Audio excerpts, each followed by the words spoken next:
In this video, I'm going to be reviewing the Monteverde Mega carbon fiber fountain pen. I'll go over the specs, I'll do a writing sample, and I'll tell you what I like and don't like about this pen coming up. Blake here with Blake's Broadcast. On this channel, I review fountain pens, paper, and ink, and as always, I put links in the show notes in the description below. And if you haven't already, please hit that subscribe button, it really helps out my channel. Alright, let's get on with the review. This is the Monteverde Mega in carbon fiber with chrome trim, and I want to say this is the first Monte Grappa I've had in, I don't know, more than a decade probably. I saw it on sale for half off and I thought, oh, that looks like a nice pen. I might as well give it a try, so I bought it. Now, Monte Grappa is a American company, but I believe their production is in China. If you guys know, please let me know. I'm almost certain that they're not made in the United States. But anyway, in terms of the models, this is supposed to be one of their older models. This is a kind of big, girthy pen, I would say. Definitely on the more bulbous side. I think it looks pretty cool. It kind of reminds me of a Dunhill sidecar, but it's thicker and maybe just a bit more bulbous. The proportion of the cap to the body, it's definitely a smaller cap lengthwise compared to a lot of other pens, but I think it looks pretty good. Definitely unique. Now let's walk through the pen. I believe the price on this is around $180, although the street price is maybe $140-ish, and I got it, I think, for $70, I want to say, at Atlas Stationers. No relation, but happy customer. Anyway, starting at the cap here, we have a finial with the green mountain, I guess, that the company is named after. It looks pretty nice. It's quite a high relief there, as you can see from the side. So it looks pretty good. I mean, it's not like the most detailed thing, but for the price point of this pen, I think it looks pretty nice. We have a chrome sort of finial with that relief there. Then we come out into a clip which pinches in the middle and then comes back out. It's a pretty like 90-degree angle almost out of the finial there. We have a roller clip. I always think of this as being an Italian kind of thing, just because old Italian pens had those sort of clips, but works well. It's quite a tall ball. It's a strong clip. And then if we go onto the cap ring here, it says Monteverde, USA. There's a little mountain logo, and then on the back it says Mega. Pretty simple cap ring. It has sort of like a little chamfer at the end there. Body here kind of flares out in the middle, similar to the cap, although the cap is more weighted towards the base of the cap, whereas this is more sort of dead in the middle where it becomes the widest or it bulges out, and then it goes back down to the tail here, which has a chrome cap and a little line in the cap there. It looks pretty nice. I mean, I think the build quality of this looks pretty good, at least on the outside. I'm not a carbon fiber expert, but there's some places where it doesn't look super perfect, and that just might be the way that the weave is. I can't tell you if this is good quality carbon fiber or not, but it's just something that I observed. Let me know what you think. Taking the cap off, this is where I maybe don't like the build quite as much.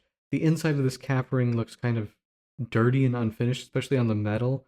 Like, I don't know what I'm looking at there. Is that glue? It's like kind of like a yellow color. I don't know. Maybe it's the brass. It just doesn't look very clean.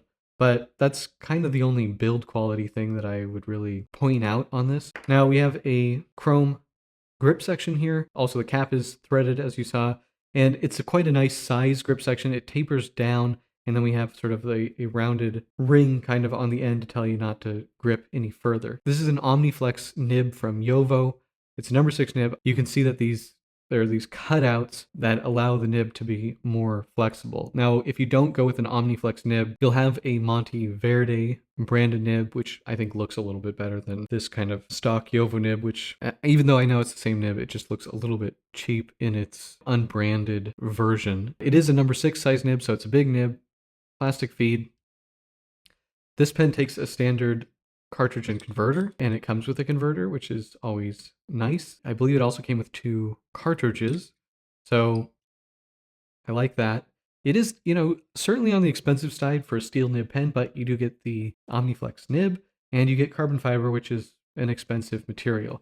Now, one interesting thing about carbon fiber is that it's supposed to be very light and very strong. This is a real heavy pen. I actually do find it to be quite comfortable to write with, but if you don't like a heavy pen, you're not going to like this probably. On that point, let's take a look at some measurements. We're looking at about 143, I would say. Then uncapped, looking at roughly 136, 137.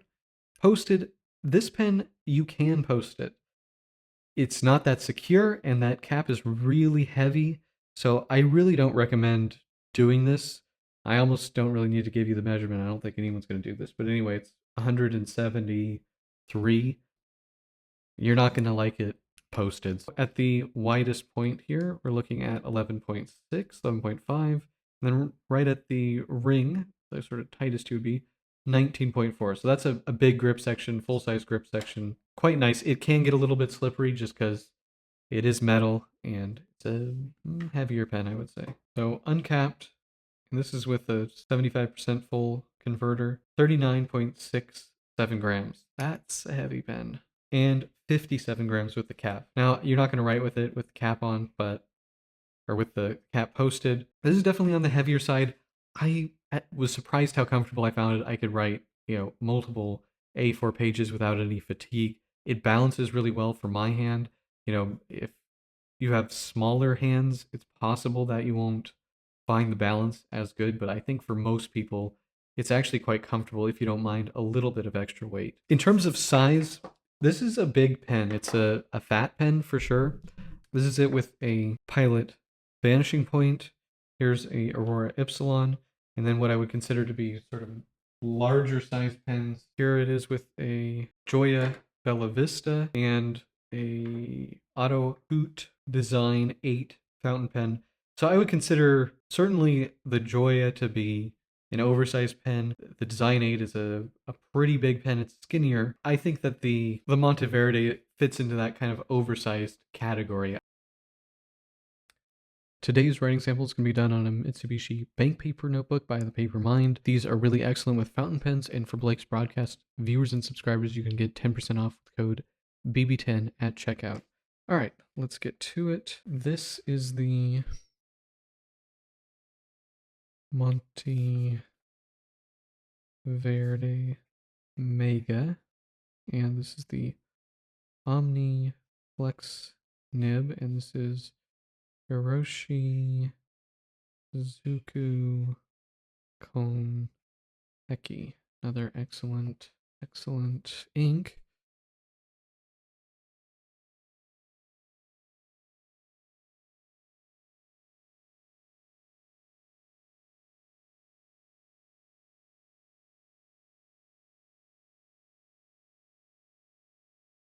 It's quite a smooth nib, which is unusual, I think, for a more flexible nib. Let's try fast writing.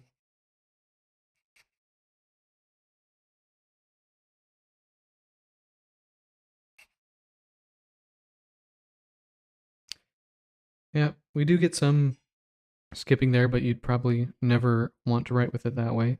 Now, the name Omniflex makes it sound like this is going to be a nib that flexes, and certainly those cutouts do help with that. Definitely get some railroading. You probably can't go too fast with it, but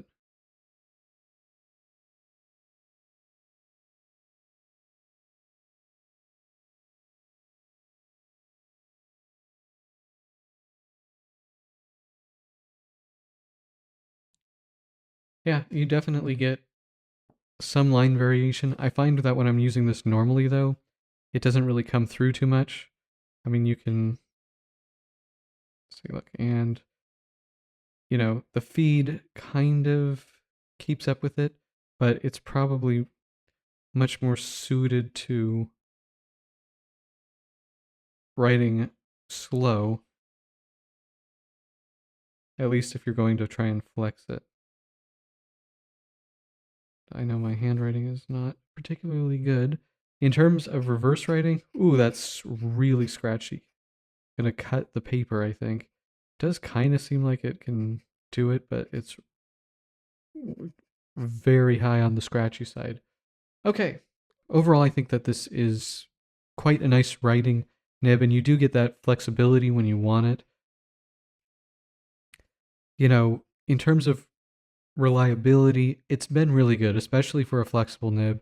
It's not, necessarily perfect, but it's a lot better than some of the other ones, modern ones that I've used. So, what are my pros and cons for the Monteverde Mega carbon fiber fountain pen? Well, the reason that I purchased this, apart from it being 50% off, was that it looks pretty cool. I like the carbon fiber and I like the design. It kind of reminds me of a Dunhill sidecar, but it's a bit thicker, maybe a little bit more bulbous than that. But I think it looks pretty cool. Kind of has a sporty look, but also looking quite high quality at the same time. Now, in terms of comfort, I was surprised at how comfortable this is for a really, what I would consider to be a heavy pen. I was able to write, 2 or 3 A5 pages without really any fatigue. It just balances really well in my hand. And I was also impressed with the Yovo Omniflex nib.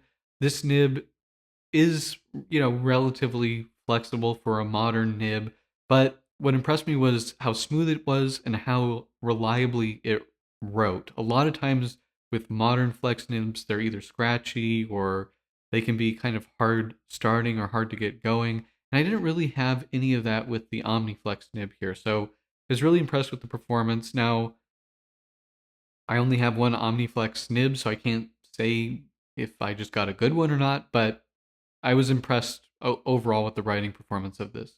Now, in terms of cons, well, I believe these are made in China. I'm not sure if that's wrong. Let me know in the comment section. And that's not necessarily a con, but when it says Monteverde USA, on the cap ring, I would like this to be made in the USA.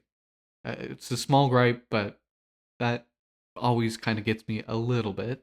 Now, the other thing I would say is you can't really post this. I mean, it will post on there, but it's not very secure and it's heavy. The cap is, so I just wouldn't do that at all. But that's pretty much it. Do you guys have this pen? Do you like this pen? Let me know in the comment section below. And if you like this video, please hit that like button. And if you want to see more fountain pen, paper, and ink videos, please hit that subscribe button. Thank you so much, and until next time.